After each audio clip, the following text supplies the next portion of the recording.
This episode is sponsored by National Technology Management. Visit trustntm.com for more information. I'm Kelly Siegel, and this is Harder Than Life, a podcast about self-love, self-awareness, business, and health. We tell outrageous stories and boil everything down to simple, practical advice you can start using today. Let's get living. Ladies, if you're listening to this on iTunes or Spotify, you're going to want to head over to YouTube and watch this hunk of a man speak.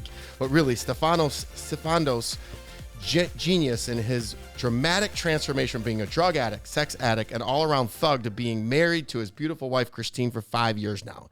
He is so much more than a relationship coach and is an expert in the masculine and feminine, which seem to be dating buzzwords these days. At 43 years young, he's a student of life and has recovered from the mental damage that happened when he was a child at the hands of his father or his needy mother. This sounds all too familiar for me, and we even connected regarding our grandparents. So sit back and listen to two reformed ladies men rap on how to live life the right way and be in alignment with one's heart. Welcome to the Harder Than Life podcast, my good friend. It's good to be here. Thanks for having me, man. You know, it's so weird. I had, I don't know if you know who Sabrina Zohar on yesterday. She's a dating and relationship expert, and she's blowing up, and it's just so happenstance that back to back on the Harder Than Life episodes, we have two brilliant dating and relationship minds, and we're going to dig deep into it. And I have some prepared questions, but I deviated a ton because you and I just bond so much on the way we were brought up. So we're going to kind of deviate all over the place. But can you share your personal journey and how your upbringing influenced your views on relationship and love? Yeah, I think it if I had to paint it in the negative or the positive, it influenced my views in the negative, in the sense that I didn't have healthy role models that I grew up with. And even though I was very close to my grandparents, my maternal grandparents particularly, because my paternal grandparents died when I was quite young, and we lived in Australia for most of my life, and that's where my maternal grandparents were. My paternal grandparents were in Greece. And so having my Italian grandparents there, I love them. They really are what kept me safe in a very volatile and violent house. And even though they still didn't have this ideal relationship themselves, my grandmother was a taskmaster, and my grandfather was such a beautiful man and beautiful soul, very kind but very passive. And my father was very, very aggressive. So I had these two extremes that I grew up with. And both my mother and father were quite violent and aggressive in their own ways. And so my view of relationship, coupled that with, as I became older actually, and I started hanging around some of the kids in the neighborhood, which were all, I was Greek Italian, they were Croatian, they were Italian, Portuguese. That's just the areas that we grew up in. There were a lot of European families there, all very similar parents, very aggressive father, very subservient mother, or both of them just having really, really aggressive tendencies in violent households, And so never had great role models growing up. So I didn't know what it was like. Then layer on porn on top of that, discovering porn when I was 13, 14. And some would say probably late, but discovering porn when I was 13, 14 and watching that with my friends and their older brothers, and just not healthy examples of intimacy and relationships, So my upbringing didn't put me on my best foot forward, if I could say that. You're being modest. I got I'm going to deviate right away. Did your parents tell you they loved you? My mum did. I can't remember if my dad did. I think so. Wow, if you even have to think about it, you're a lot like me. So does it make you feel now, before you did the work, did it make you feel a little weird when people said it? I love you? Yeah, a little bit. Yeah, because I held this fear of intimacy. I didn't really, I wanted and desired to get close to people, but when it actually happened, I pushed it away. And so I wanted to hear all the things, and I wanted to say all the things, and I wanted to feel all the things. But when it really started coming with consistency, and it started coming in this more genuine way, I'd often push it away. That's when I'd cheat. That's when I'd go visit prostitutes. That's when I'd go party. That's when I'd just cause arguments and be aggressive and just push. I just push. I'm sure everybody can relate to that. This, you know what I love about doing the work? I've done a lot of it, and is that I'm going to get triggered. You've already triggered me. and I just love it because I'm very happy because you know what it is. You trigger and you know how to deal with it from doing the work. And actually, what I think of right away is how proud I am to be sitting here smiling with you and knowing that that's not us anymore. So I see you. I'm proud of you and I love you and you're doing fantastic work. I'm so grateful that I got to meet you and that my listeners are going to get this. Is going to be a masterclass because what you just said, everybody does. So how did you do it, Stefanos? How'd you do it? This is the name of Sabrina's was Do the Work. How did you do the work? Yeah. I was having this conversation with a young man yesterday. He was interviewing me for his podcast, 23 years old, exceptional young man. I said to him, I wish I had your maturity and groundedness when I was 23. Fuck. You added a couple of years to me. You said I'm 41. I'm 41, and don't add too many years on me. I'm going to get too old too quick. But I'm 41 now, and I think 18 years ago, like this kid is sitting there on this chair like a boss, asking these amazing questions, being deeply, genuinely reflective, sharing vulnerably with me on his own life, and I'm thinking, man, I mean, if only more young adults were like that. His brain is still forming. Anyway, I would answer your question on the how. Well, I didn't do it when I was 23. It happened in my early 30s. Not to say that I wasn't doing deep work in my teens and my early 20s. I was, but I wasn't going deep enough for long enough because I was too scared to face my stuff. I didn't know how to, man. I didn't know how to. And I was too busy distracting myself with sex and alcohol and chasing money and trying to be the big man and trying to really just hide from my own pain, you know? And the how was the contrast. It started with the contrast for me. Let me explain what I mean by that. I think humanity, it's not the only way we learn. We learn and grow in various ways.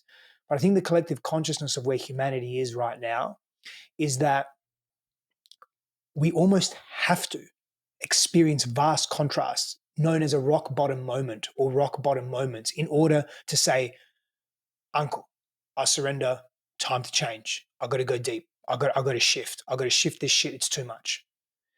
And until we hit those rock bottom moments and we experience this vast contrast of the, bullshit life that we're living, the masks, the masquerades, the pretend, the falseness, the narcissism, all of it, right? And when I say narcissism, I'm not being blasé with that. I'm not necessarily referring to NPD as a legitimate condition. I'm talking to afflictions of hyper selfishness, self-absorption, fear of vulnerability, deep fears of intimacy that are masked with ego, that are masked with control, that are masked with aggression, which is so much of what I was. And until we hit a rock bottom moment that pulls us out, that catapults us out of our bodies so that we can actually see the forest through the trees and have that moment of clarity, in that moment we'll either act differently and say, I'm out of this and I've got to do something different, or we're going to just go back and slingshot back into our old lives and we'll just be rinse and repeat until we hit more rock bottoms and eventually decide to change. For me, it was my very early 30s, 30, 31, where I was in a relationship. She found out I was cheating. And from there, it just opened up shame spirals. It opened up repressed trauma that I'd experienced. It opened up deeper levels of empathy, seeing what my actions had done for her, to her, etc. And it really put me on a path of, I need to change this stuff. And there's no way I'm going to die. I'm just going to die trying, basically. I said to myself, I'm either going to end up in a mental asylum, I'll commit suicide, or I'll get through this and I'll be the version of myself that I know I was born to be, which is what I've always known, but just couldn't hold it because I never had enough self-worth and security to hold it in the way that I really wanted to. So that was for me that's where the beginnings of the how started. And then from there, man, I sought support. I work with therapists, I work with psychologists, I work with counselors, I work with wisdom keepers, I work with spiritual guys, I work with healers, energetic healers, physiological healers. I worked with so many different kinds of people. I went into solo retreats. I work with plant medicine after I'd done a fair amount of work in familiar states of consciousness, deep shadow work, inner child work, leveraging all different types of modalities, breath work, which was one of them that really saved my life, amidst others as well. Parts work. I went everywhere, man. And keep in mind that up to this point, I have degrees and qualifications in behavioral science, developmental psychology, and trauma and somatics. I knew all this shit, but I wasn't putting it into my own life practice. I was way out of integrity. And so the how came from this really diligent commitment to self, to just lean in and do the thing that I don't want to do and do the thing that is different to what I've been doing. And that's really where it started. I didn't have to imagine that being the Greek goddess that you are, that wasn't the first time cheating, was it? No, no, no. I cheated in every Wa- relationship Was it the before first that, time and that getting one and caught? before that. Yes. Yeah. Was this one special? This woman, was she special and that why it hurt? She she was, and that's the oxymoron, right, of it all, and the paradox of it all is that I cared for her very deeply, and she was the only woman that I got a diamond for to propose to her at some point, yet I was doing all these things and taking these actions that were incongruent with what I wanted, but I didn't have the self control, and I didn't want to have the self control. And part of me wanted to get caught. I felt like it was the only way that I would change is if I hit this rock bottom moment. But I didn't want the rock bottom moment, but I did. But I didn't. But I did. So How, I wasn't in my clean masculine energetic. I was confused. I was push and pull. I was bring her close to me, push her away. I was inconsistent in who I was. I was horrible in so many different ways, and I genuinely did care for her. Yes, that was very much there, especially as I reflect back on that. And I still do. I still do care for her. Not that I want to be in a relationship with her in any capacity, but I care for all the people that have been in my life and have made tremendous impact in my life.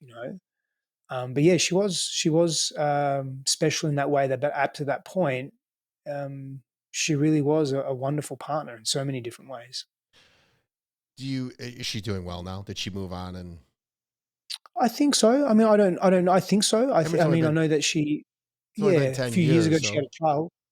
Yeah, but yeah, I think a few years ago she had a child, and yeah, I don't know exactly, but I think she's. I don't know is the answer okay. actually. Okay. Yeah. I just, I kind of went backwards, was thinking about all of my serious Mm, relationships and all my transgressions and what I did. I didn't have a rock bottom moment. I just got sick and tired of my shit.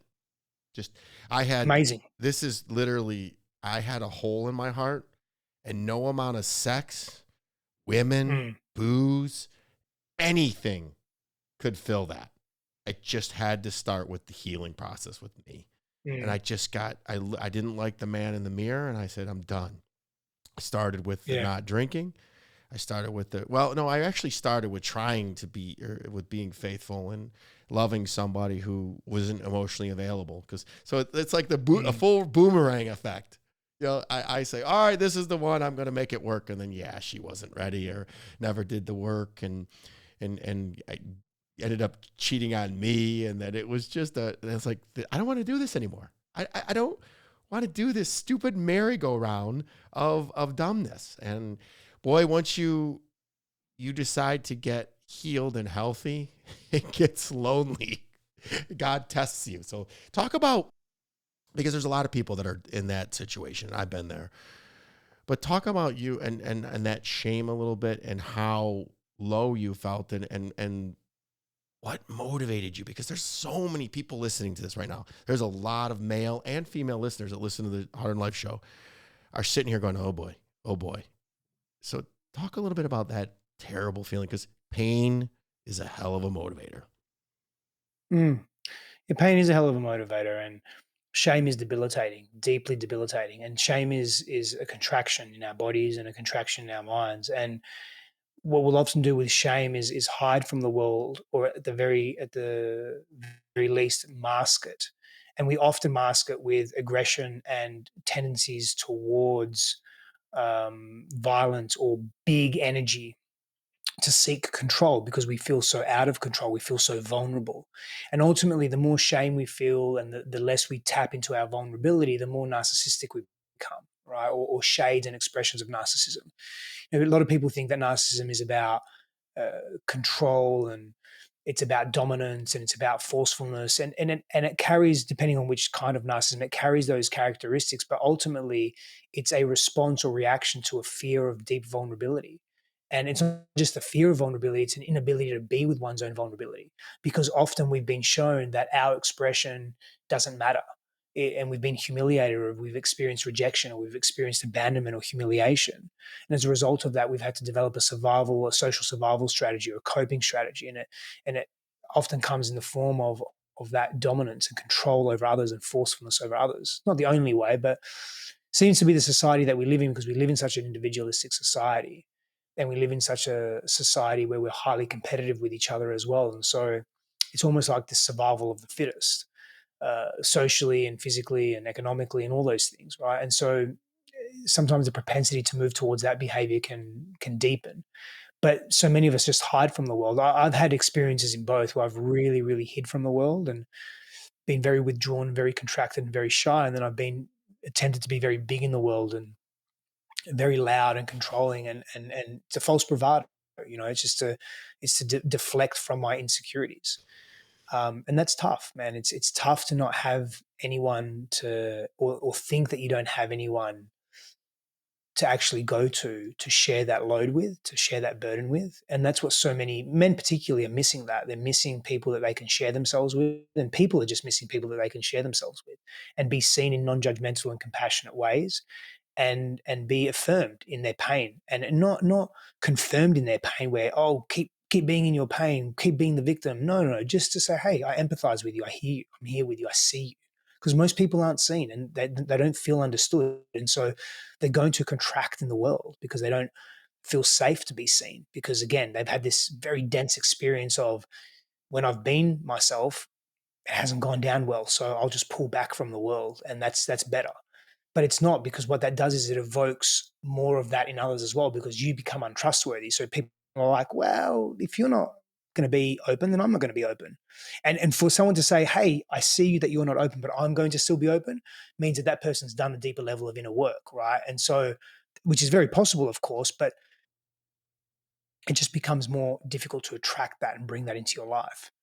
That's what I just said. Shame and vulnerability is woo, hard. You have to do some serious work on yourself to be vulnerable. So you got right up to it. How can someone who is feeling shame and is struggling with vulnerability, how can they work towards breaking those patterns in their relationship? And what would the first thing you would recommend they do? Everybody's different, but what would be the number one first step for the 80% of the people? If you're experiencing shame and you're experiencing vulnerability, where you're feeling exposed in your emotional body, if you can name the thing that you're experiencing, even out loud or in your mind, that can be very helpful. So you just slow down for a moment, not even pause, but just slow down your breath, tap into that area of your body where you're feeling that big feeling. It could be here in the left side of my chest. It's like, okay, what is this feeling? What is it? Okay, I'm feeling shame right now. I'm experiencing shame right now. And then you may just pause there for a moment and just be in that. Let it feel. You may feel your skin tingling. You may feel your heart rate racing. You may feel a sadness come over you, and you can just keep naming that, right? I'm feeling shame. I'm feeling tingling. I'm feeling sadness. I'm feeling despair. I'm feeling distress. I'm feeling sad again. I'm feeling angry. Okay, and just start to really go down until it begins to neutralize a little more, right? And then you may at some point even want to you might want to animate that thing, that sadness. You may want to cry. Allow yourself to cry. Keep pulling the thread. You're feeling shame. You may want to contract. Allow yourself to contract. And then can you allow yourself to also expand and open later as well? If you're angry and you want to clench your fist, allow yourself to clench your fist. If you want to hit something, hit something. Really animate the movement through breath, through sound, through movement, right? Animate the feeling, I should say, or the sensation.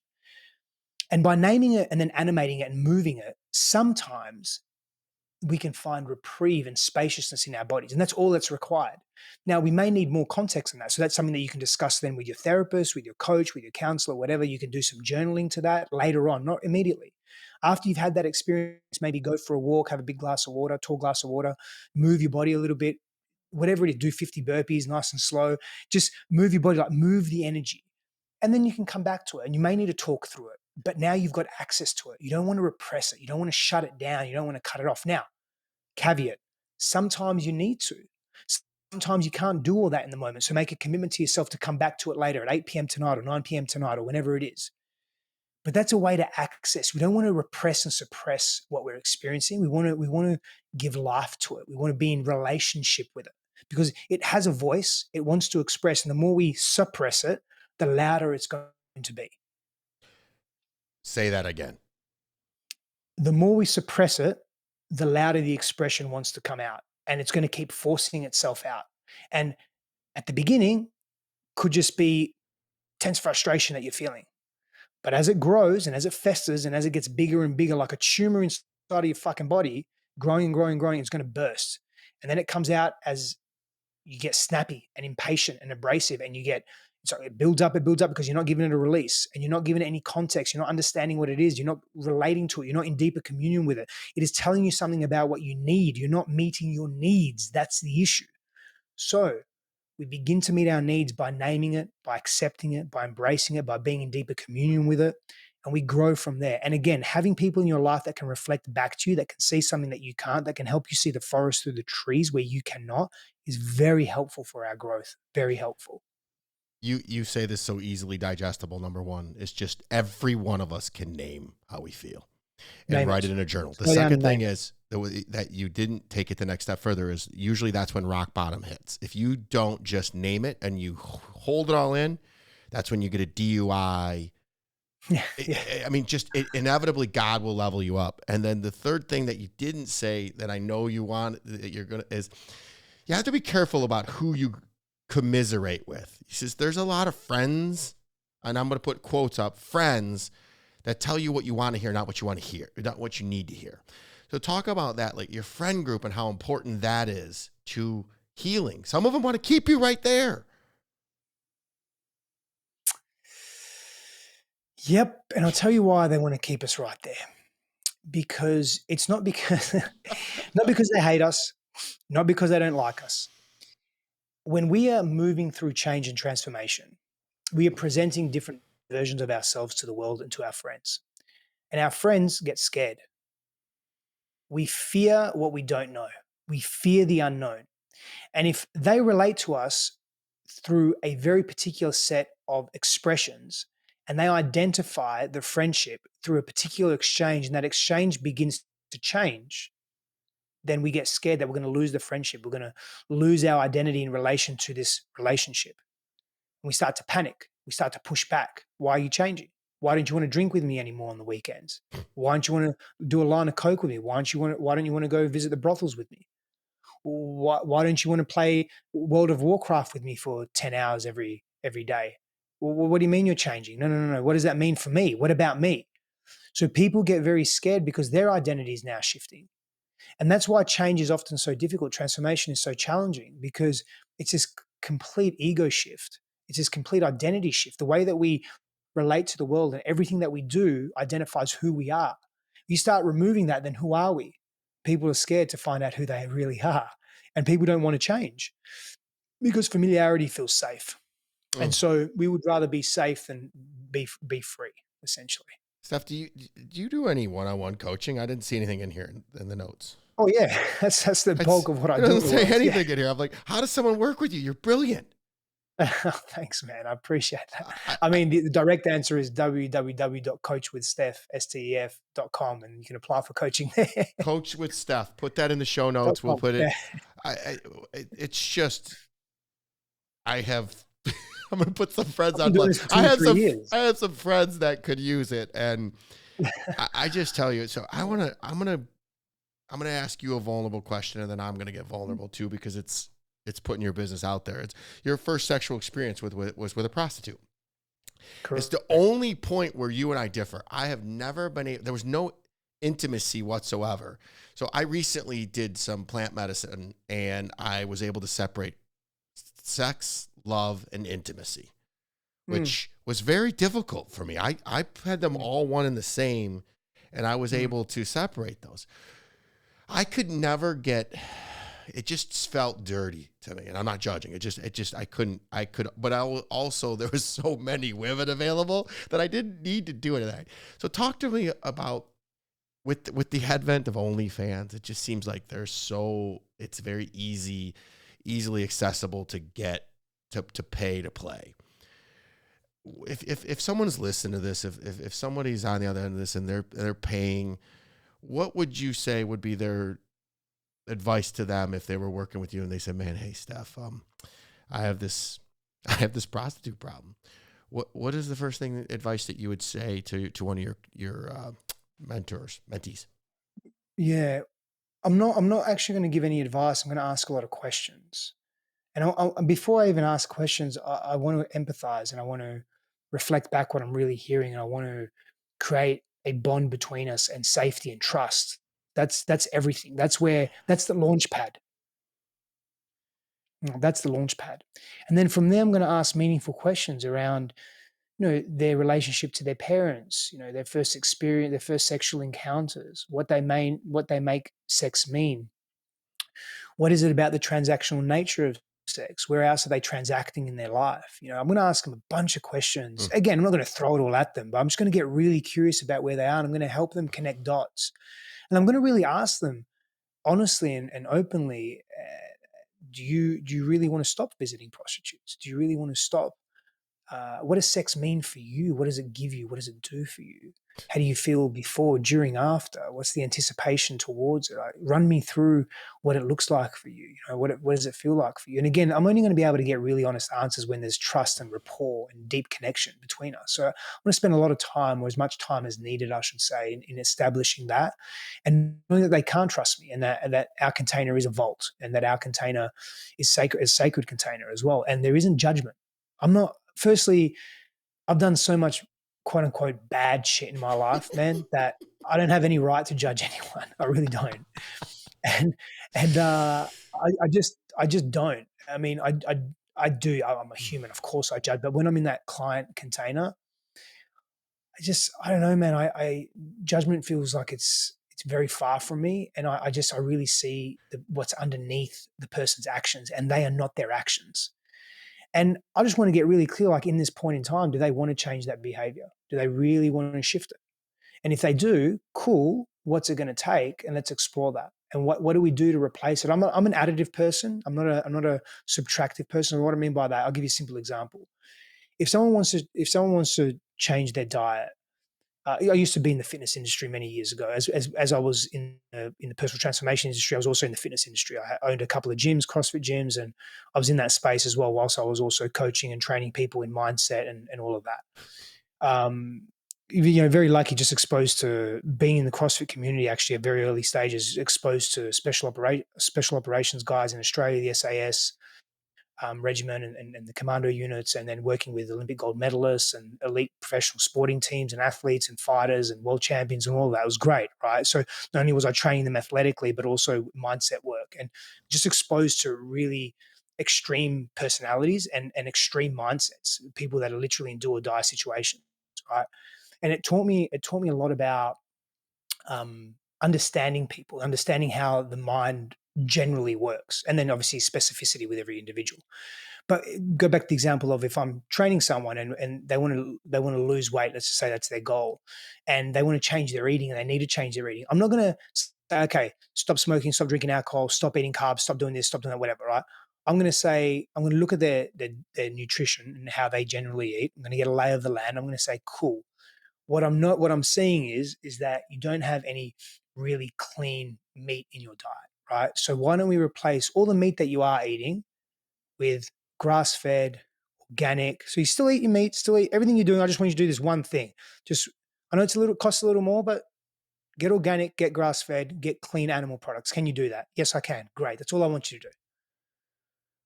I'm going to do that for a bit. Then I'm going to say, hey, can you fast a little more? So I just want you to fast for just 10 hours a day. That's it. So last meal's at, night can be at 9 p.m. Your first meal can be at 7 p.m., 7 a.m. Can you do that?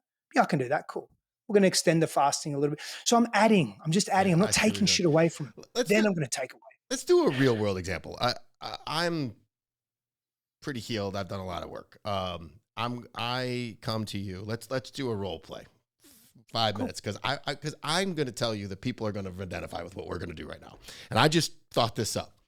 So Steph, I'm I hired you to be a coach, and we're working together, and I call you up and I just say that I have a hard time differentiating sex, love, and intimacy. Go through your thing. I'll be as vulnerable and as truthful as possible, because the reason why I want to do this is you're so soft and beautiful, and I mean this from a soul perspective, not from just your looks. Of course you're beautiful, but I can feel it, and I want the audience to feel this. So, Steph, I'm having problems with relationships. I keep attracting emotionally unavailable women, and when I find them, I'm just attracted to their physical beauty, and I want to go and immediately bed them. And for me, sex is love, and it's intimate, and that's what I crave. Mm.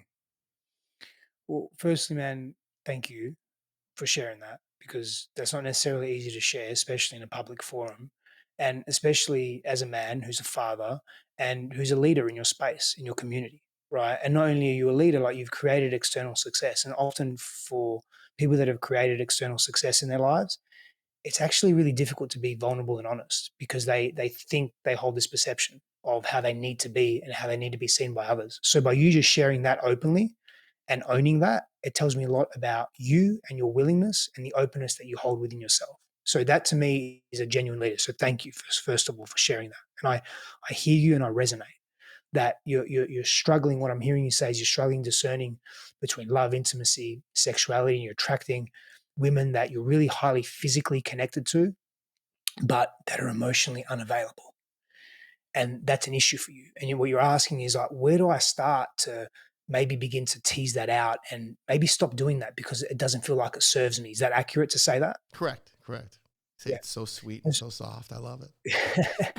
So the first thing that I would ask you is specifically in relation to emotional unavailability. Is there a time in your life, do you remember a time in your life where you craved emotional availability and presence, and you craved to be seen and to be heard and to be understood by someone, and it just wasn't there in the way that you needed it? Did that ever happen in your life? My entire childhood, from the time I moved out of my house when I was 16. I know my Okay. parents were alcoholics, man. It was brutal. I grew up really rough. I wrote a whole book about it, Harder Than Life. Parents are the Yeah. only time I got any kind of attention is when I was doing something wrong, and it was a fist to the face. Yeah. So sometimes any attention is good attention, and sometimes we get then addicted to those patterns of let me be seen, because being the need to be seen is so big and so deep that we'll do anything to get it, including quote unquote being bad. And even if it's a fist to the face, it means that we're in the center of attention of the people that we love most, right? But if I come back for a moment, like I hear you that all of your childhood up until 16, which is when you disconnected from that environment, you just didn't experience the emotional availability that you needed. Is it from one particular person that you really craved it from? Yeah, my mother. Your mother. Yeah, Yeah. she was never And if around. you, yeah, she was never around. So she was physically unavailable Yeah, as if well. she was around, she was drunk and beating me. Yeah. So not only was she not around, when she was around, she was violent and abrasive. So she wasn't just unavailable, she was also intrusive and abusive. Wow, yeah, I never even thought about that. Every time I did. Yeah, true. Yeah. So she violated your own personal space. She violated the safety of your nervous system. So you had no choice but to fucking get hard to survive. Harder than life, baby. Yeah, harder than life. And that's why you're still here. And so that pattern has served you really well. And who would you be without that pattern is an interesting question. What could you be? How would you be? And I love where you're going with this. What we didn't say is I have done the work, and I'm still doing it. It's always a thing, and it's just beautiful. I Cool. wanted the audience to hear how soft, and you were right. It's just beautiful. I wish I'd met you before, but there's no coincidences. So we're gonna skip on to the next. You can see how it is. But you go if anybody these listeners you just saw, he nailed it right on, and it was so soft, and I'm amazed how monotone you're able to keep. You don't get any. There's no freaking baritone to your voice at all. It's pretty talented. Well, Ki- the thing is about that is I want to be I want your nervous system, and I know that I'm clear that you've been working on this for many years, but I wanted to be as realistic as possible. And look, more time I would have gone down more in a child work. I would have really taken you into certain moments with your mother at certain ages, and I would have gone deeper into meeting needs in real time and so forth. But the regulated voice is very important because the number one thing I want to do is, as I said, create trust, safety, rapport. I do that through my own regulated nervous system. And so I've learned over years to be in particular tones, afflictions, space between words, verbiage that I use, all of it. It's all the nonverbal communication is everything when it comes to really helping someone open up for the first time, the second time, the 800th time. It doesn't matter, right? It's all part of that. So part of that is self-love and loving yourself. So we're going to get into, can you provide some key principles or strategies for building trust and emotional intimacy in romantic relationships, especially for people like me that have experienced trust issues in their upbringing? Yeah. Yeah, so I think agreements are really, really helpful. And in your case where you've experienced rupture of trust where intimacy has been unsafe, which is one of the reasons why you're attracting physical intimacy over emotional availability, is because in the past you haven't been able to trust emotional regularity. You haven't had, all you've known is volatility, all you've known is chaos.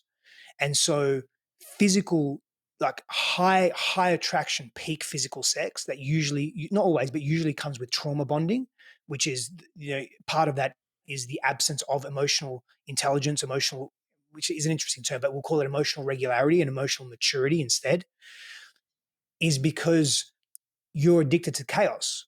It's all you know. And so often peak physical sexual experiences are chaotic. They're wild, right? And often those experiences, not always, but often they are coupled with a trauma bond.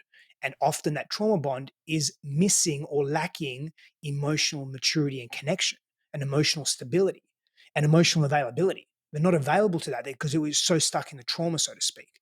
When you're dating and you're bringing people into your life, maybe bringing in a different kind of person than what you've been bringing in.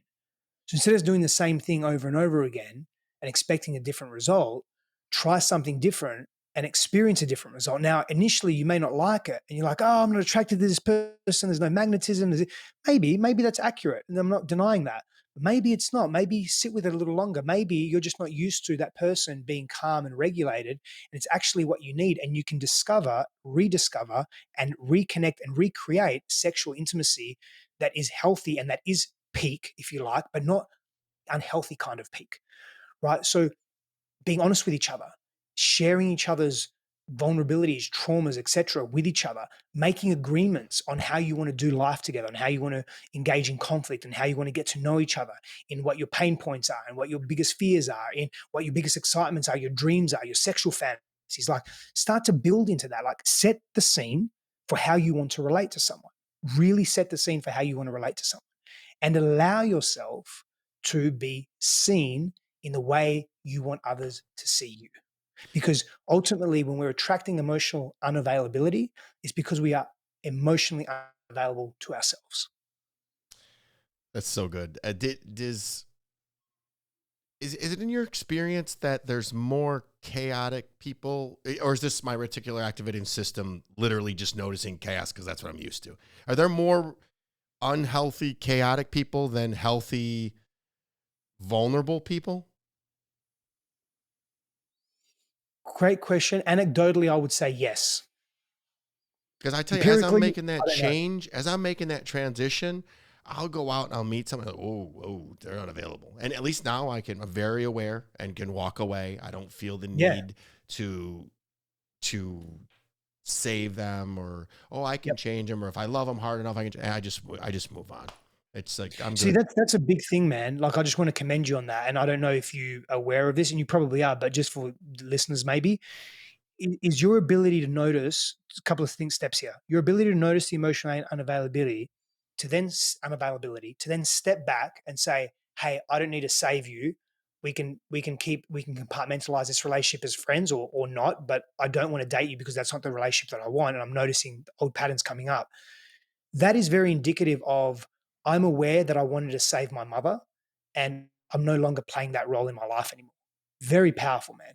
Yeah, it took a lot of therapy. It took a lot of therapy, and we're gonna get into that because. But I'm loving this because there's a lot of people that relate to what I'm doing, and I'm sharing because it's gonna help people, and I really appreciate you playing along, and it's nice. Communication is crucial in any relationship. Literally, it's I have my things are they have to be doing emotional and physical work on themselves.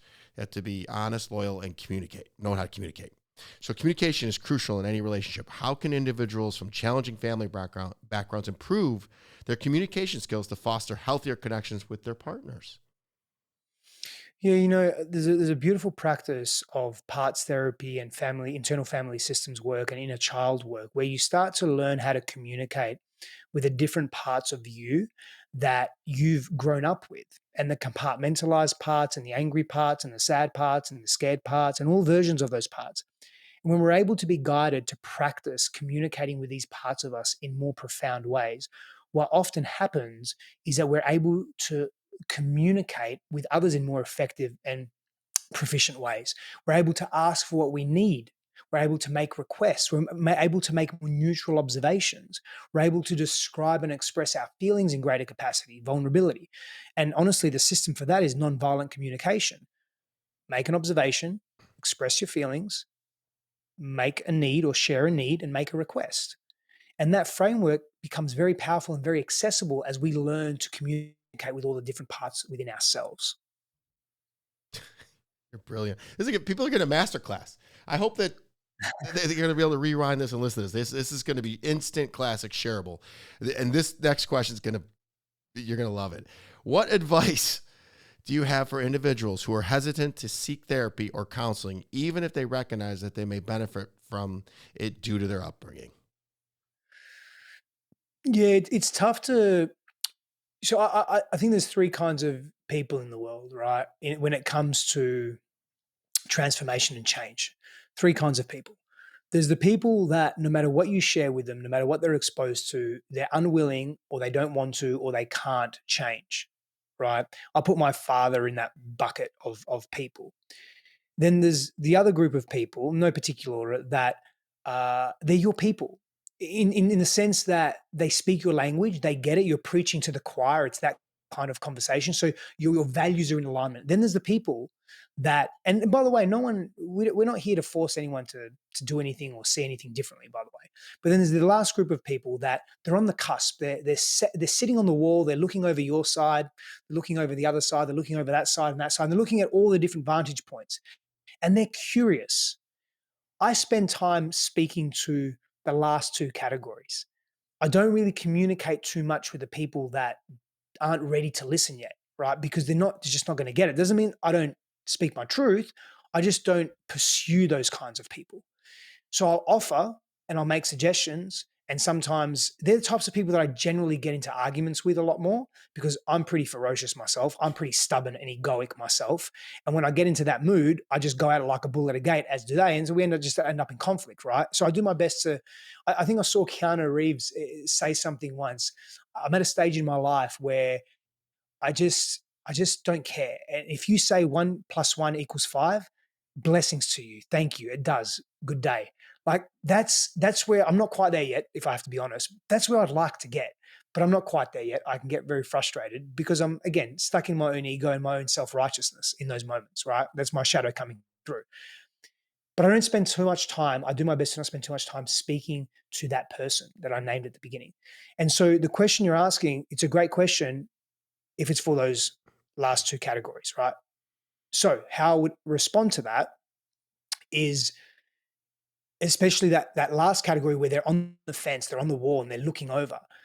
I would just speak to their humanity and I would just say, and to their curiosity more than anything. Hey, why don't you just try something different? Don't like it, don't do it anymore. That's it. It's just an invitation. People need to be empowered to choose their own path, man. If they're not, and they feel forced, it's not going to go anywhere exciting. And it's not, I should say, it's not going to go anywhere of substance. There's not going to be any substance they experience in their lives. That's true in all facets of life too. Was I own an IT company, and we used to shove down cybersecurity down people's throats, and now we say, you know Mhm. what? Let's stop. And since we said here's option 1, 2, and 3, and they get to pick, everybody ends up picking the one that we wanted them to pick, but at least they feel like they have options and choices. So given given no choice, man, people don't like that. So that Keanu Reeves story, by the way, I think I'm there. I do Good on not want you. to argue with people, but I will tell you, and I'm going to age myself. I'll be 48 in 2 weeks, so it probably hit me in the last this year. But I've been so busy with launching Harder Than Life, and it's blowing up that Mm. I just don't have the energy. I just got off a call with John Asroff, and his Mm. answer was, it was, you have to ask a question: is what you're about to do worth trading your life's time for? And you could add this to your, so if someone's in a trauma bond relationship and you look at them and go, is this really worth trading time of your life that you're never going to get back for? And that just blew my mind. So I've been in so many relationships where I was doing this today, and I'll share this. I was thinking about the women that really messed me up in the past. I wouldn't date, and this is not nice, but this is part of the show and I'm trying to help people. So sorry if you're listening, ladies, but I wouldn't date them today if I met them today. And when I broke up with them, I was like, bro, hurt. And that's the level of healing that I've done. So everybody's going to get there. And I think some of that just comes with time, man. I was 43 until I said, okay, enough is enough. And that's when I addressed the alcohol and the drugs, and just said, enough. I've had it. I was in Key West, Florida, on New Year's, and I toasted a drag queen for New Year's, took a big sip of my scotch, set it down, and haven't touched it in 5 years. And life got better. But Steph, I will tell you, think about it. I went cold turkey, and then 43 years of emotions flooded me. Yeah, it's Holy gonna happen. cow. So you see 215-pound gorilla in a ball crying. I haven't cried. I cried yesterday. I cried this morning. I was reading a book. I cry more now than I've ever cried in my Mm. entire upbringing because there was nobody to cry, nobody to listen. Sound familiar? Oh man, yeah, Life in is many ways. it's simple, but it's not easy, man. And I'm glad I met you. So I have two more questions, and then we want to talk about how people can work with you. So what role, we talked about it a little bit earlier, but I want to dig deep in this. What role does self-love and self-care play in building healthy relationships? And how can individuals cultivate these qualities, especially if they've experienced the neglect or the abuse in their childhood? Yeah, so there's two ways that we can cultivate. Firstly, it plays a very important role in being able to receive love from someone else. And often when we stop receiving and we push people's love away, we're really pushing them away. We're pushing the relationship away. And so one of the ways that or some of the ways that we can cultivate um, self love is actually through relationship, because we are relational beings, and that's the art of co-regulation, and that's where understanding relational or social neuroscience comes in, understanding how the brain and the body respond to being in a safe relationship and being in safe spaces and being seen by other people and being not judged and experiencing compassion from other people. And we can do that for each other in relationship, and so we can help others see how amazing they are by just being honest reflections for them. And so that can increase their self-worth and self-love. Now, it's not for us to do it for them. It's for us just to be these beautiful versions of ourselves that we want to be in the world. Right. And as a result of that, they can then tap into that and be inspired in their own lives. And then through conversation, through sharing of intimacy, through agreements, through conscious and healthy communication, through conscious repair and having a willingness to repair conflict, through fuller expressions and creating spaces within the relationship to express more fully, through deepened sexual intimacy and emotional intimacy actively shared, creating space for each other to be with each other. All of these things help, right? And also having your own lives, having your own hobbies, having your own interests, and then also doing your own inner work, working with your own coach, working with your own therapist. Even when things are going really well in the relationship, just having a soundboard that's outside of your partnership can be really helpful for the partnership as well. I've heard you say it, what you just said in 3 words: acceptance, compassion, and space. Yeah. That's Yeah. it. That's what you got to have Yeah. in a relationship. And I thought it was beautiful. One more question, and then and I'm going to wrap it up. Why won't people take the time to be alone? What I mean by that is you're in a relationship, you break up, and you immediately jump into another partner. Well, everybody, everything I've read says take a little bit of time to heal. Talk about that. Yeah. So there's a couple of reasons why, or maybe a few reasons, many reasons. Let me start from the start. There are many reasons why people fear to be alone when ending a relationship. And one is because we are addicted to cycles of the honeymoon period. And so we're perpetual daters. We need, and that we need to be in relationship, and that stems from a fear of being alone or an insecurity associated with being single. In other words, I'm not worthy if I'm not in relationship, so I need to be in relationship. I don't like spending time with myself. I feel unsafe when I'm by myself, so I need to be in relationship. I need constant stimulus. There's a story I'll share with you. I've shared this many times before, but let me share it here. If God was to contemplate where shall God place all the secrets of the universe, all the secrets of the cosmos, I'll give you the condensed version of this. And as God sits for eons and eons and eons, contemplating this, where shall I place the secrets of the universe? Alas, one day, God says, I shall place the secrets of the cosmos in stillness, in silence, and in darkness, because that is where humanity fear to go the most. And a journey towards this place is a life well earned. And so we just fear to be alone. And the opportunity we have is to really embrace that and embrace all the versions of ourselves that come through being in our own space, being with our own selves. I, my mind is blown. You just said again 3 words: stillness, silence, and darkness. It is literally that easy. And I've been doing it for 2 years. Another question. So you were married for 5 years. You courted for probably a couple of years. How long did you take Mm-mm, between? mm-mm, mm-mm, mm-mm, How mm-mm. long did you take between? Go, tell me We this. were, well, no, in between, yeah, yeah. Because you were Like I've been, 31 and that's 10 years oh, yeah, yeah, so yeah. how No, long were I met, you alone yeah, before yeah, you for met sure. this one, Years, before you years, met years. Christine? Yeah, about 2 years before I met Christine. Yeah, yeah. But when in terms of courting her, we were introduced. We spent a few months virtually. We introduced by mutual friends. We spent a few months virtually getting to know each other. We physically met each other, moved in that day, got married less than 3 months later. Wow, that's a whole Yeah, podcast in itself. 52 yeah, minutes in yeah, and you bring that up. We'll yeah. talk about that another time. Um, so you uh, have 20-month-old Athena, and yeah. and you're going into a darkness retreat this next Mm, week, and it's going to bring this all together because I said to you off the air, I said she's going to bring up emotions and feelings that you mm, didn't know you had, and it's going to be mm, awesome. So mm, I will.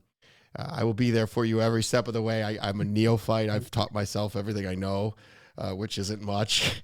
So mm. enjoy it. But what I want to say is, can you share, even if it's your success stories or examples from yours or other people's experience that demonstrate how doing the work and how difficult, coming from a difficult family backgrounds, can achieve loving, fulfilling relationships?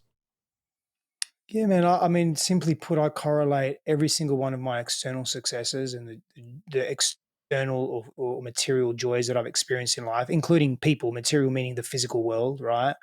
I really like the more inner work I do, the more revenue comes in, like the more money I make. Like it's really that there's a real truth to that for me. And sometimes it's very directly correlated and connected, and other times it's an after effect. But I notice it. I notice there's just the more inner exploration that I do, and the more attentive I am to who I am as a person, the more success I experience, the more the richer my relationships, the happier I generally feel, the more money comes into my life.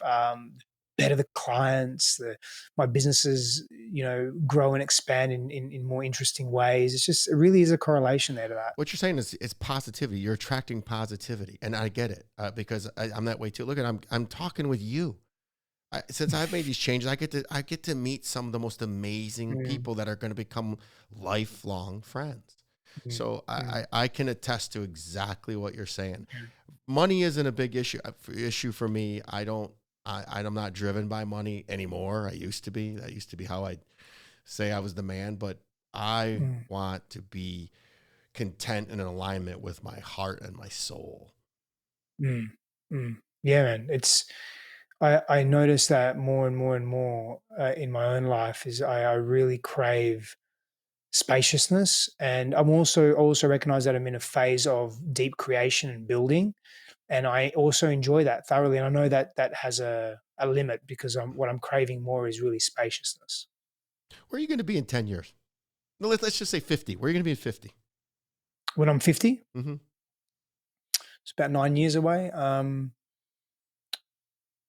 I think I still have a foot in the US. I really love this land. I'm very, very proud to be a US citizen. Um, very proud to be part of a country that. So there are certain values that this country holds that I really align with. You know? And since coming here, my life has expanded deeply and dramatically. Not only in my meeting my wife, but having our child, and uh, you know, f- simply put my net worth as well in that sense. But more importantly, my emotional net worth. I was expanded as a person, being I've met amazing people, lifelong friends. So I think I still have a foot here in the US. I think I'll be retired in the sense that I'll be where I want to be, quote unquote, financially, and I won't need to work per se. I will do what I do from I guess a greater place of, I'll say, purity. And what I mean by, not that what I'm doing now is impure or my motivations are impure, but more so it becomes more of a want and a desire, as opposed to, hey, I want to live a particular life, and I want to support my family in a particular way, and I need to do certain things. I won't need to do certain things. It'll be a choice. And then, look, it's a choice now as well, man. But where I'm at, I'm very clear on the things that I want to create and achieve. And I'll definitely have a foot in. I miss Australia. I miss the land. I'm very connected to land, right? So I miss Australia as land, and I miss Greece. It's my home, as is Italy as well. So I'm very connected to Europe, and this is I feel very torn, in my life because of this. So where I really see myself is providing my family, Christine and I providing our family an opportunity to experience different cultures. And I'm a big traveler, so I imagine myself I'd be continue to travel and just continue doing what I'm doing, man. That I don't think that will ever change per se. Keep doing it, man. Just You're the come you're from you're changes. Like, I love killing it. what I do in the world. Yeah, I love Yeah. it. I just want to keep serving and supporting and helping and speaking to the things that I speak to, and that will evolve over time as my experiences change. But honestly, I'm just going to keep being and doing what I am now. I just think it'll be a deeper extension of that. Nothing really changes too much. How many more kids? Maybe one more. We're in conversation now about it. Maybe one more. Yeah. I Mhm. wish you a healthy, happy Thank uh, you. one, and you have a friend in me. And if there's anything I can do for you, please let me know. And I'd like you to take me we go to Greece together because Got it. Greece and Italy are still on my bucket list. I've been to Australia, I've been to Thailand, I've been Yeah. all over. I just haven't been those two. And every time I book them, something comes up and I got to cancel. So that would be fun. Thank goodness we're sober and healed, because it would be a very different trip for us. And is there any significance behind your tattoos? Oh, yeah, so much, man. Do you want me to go through some of them or all of them, or? Well, how about the one that I see, one on both of the arms that we can see? Oh, okay. uh, Geez, I didn't even see the whole arm. It's a yeah. sleeve. So, So yeah, two sleeves and a chest piece, but maybe this one is so this is the first tattoo that I got. I'll just speak to this one. This is the first tattoo that I got, and it's a Sanskrit mantra, and it's not even actually, it's a passage from an old Vedantic text, and it says, "Everything in me is born, everything in me is merged, everything in me is sustained. Therefore, Brahman or God am I, where everything is born, merged, and dissolved. Yeah. That's awesome, man. You're a bad motherfucker. I'm gonna leave it at that, dude. When we hang up, I'm gonna grab your cell phone and let's stay in touch. For sure. I love the silence, stillness, darkness.